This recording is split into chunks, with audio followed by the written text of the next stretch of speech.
Hi, and welcome back to another episode of Cooking with Rachel and Sophia.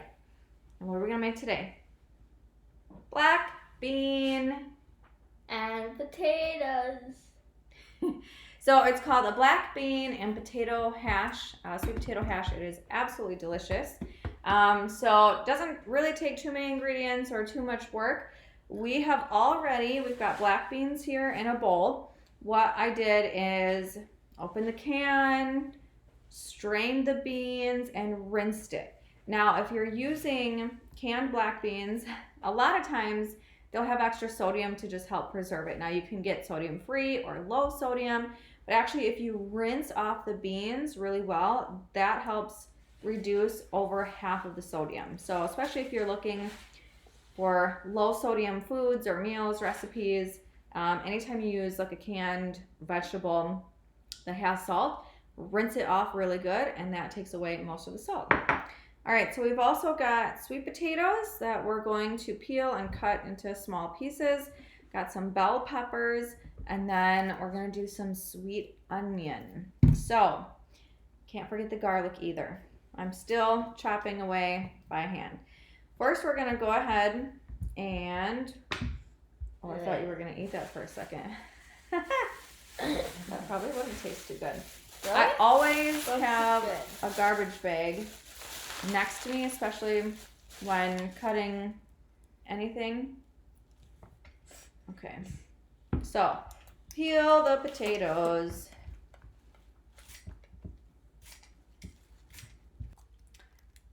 Now that the potatoes are peeled, I'm gonna go ahead and cut the ends off. And then I'm going to cut these into smaller pieces just because I want them to cook faster. So what I'm going to do is cut them in half. Again, you can cut these into any size that you prefer.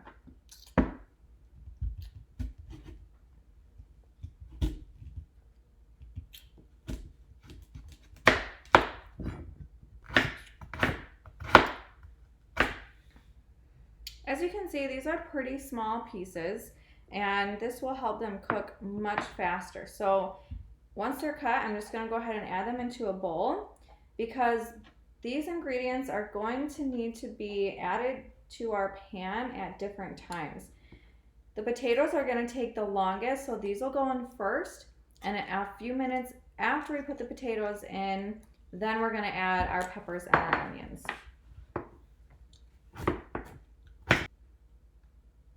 Our potatoes are cut, and now it's time to move on to our peppers, which Sophia is enjoying over here.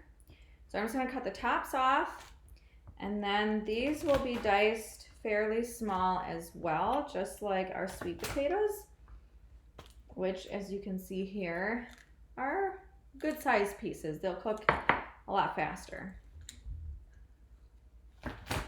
So we cut the tops off. And again, you can cut these any size that you would like. Sometimes I just prefer to cut them smaller because they cook faster. So we'll cut them in half.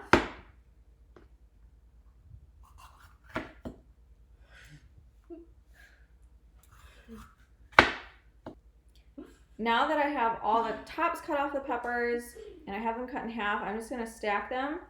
Cut them in half one more time, and then you can easily cut them into small pieces all at once instead of having to cut pepper by pepper. So these are pretty decent size to cook up, and so we're going to get them all diced up nice and small like that, and then we'll move on to our onion.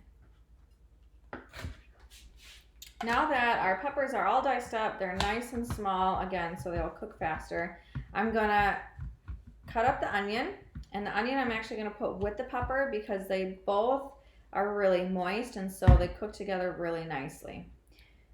So I'm using 2 onions,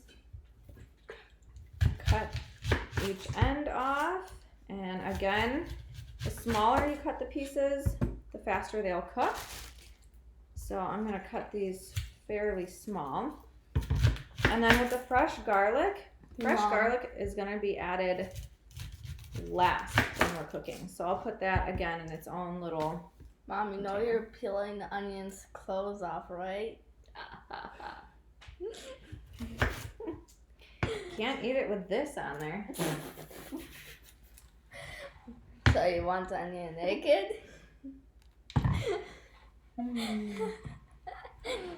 This is the only time I would say yes. All right, so then we're gonna peel this off, the outside layer. Again, do that to the next one. Ooh. Sometimes the onions like really affect my eyes and other times not so much, but now that we've got all the outsides off, we're gonna go ahead and start slicing and try not to cry a river in the process. How are your eyes feeling, Soph? Whew. I've got the onion in the bowl on top of the pepper. Got our potatoes done. Now the final chopping is for the garlic. These two I already peeled, but this one still has some of the peel on it. So I'll teach you a trick. If you put it on the cutting board, take a knife. You want to carefully put it over the piece of garlic clove. And then what you're going to do is you're just going to carefully push down, okay? And then it will help it come off. So easy. Bam. And we're Can I just normally peel off? You could, but it takes more work. Sometimes it just gets frustrating when you're trying to peel it off and it doesn't want to peel. You know what I'm saying? So now we're just going to chop up the garlic really good. You could get minced garlic that's already done for you. That's not a problem. I just have this garlic, so I'm going to go ahead and use What's it. there green stuff inside it? I have just a little container here that I'm going to put the garlic in because, again, garlic is going to be the last thing that we actually put into the saute pan because burnt garlic never tastes good. Oh, yeah. Blech. Just going to make a mess over here with it too. Now that everything is chopped up and in bowls, ready to go, it is time to head over to the stove and get everything cooking.